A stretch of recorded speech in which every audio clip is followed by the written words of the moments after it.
Hello, mga taga-subaybay, mga magiging taga-subaybay ng channel ko. Nandito nga pala ako mga folks, ang Kuya Bien. Ito, papakita ko nga yung dalawang ibong ko na pet ko.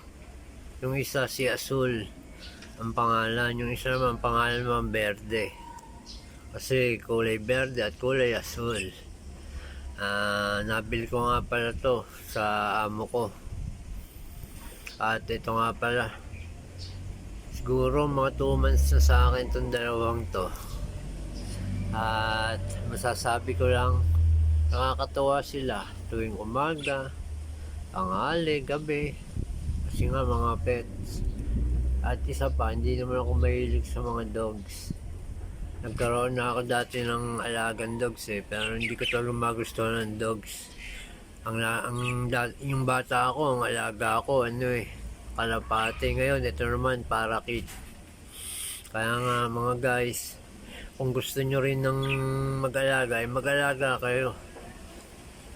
Bumili kayo ng kulungan, sarili nyong kulungan, kahit isang pares lang ng mga ibon, magkakaroon din kayo at maliligayahan rin kayo sa araw-araw. Maraming salamat. Ito na naman ang Kuya Ben. At sa mga hindi pa nga pala subscriber ng channel ko, like and subscribe. Maraming salamat. Adios.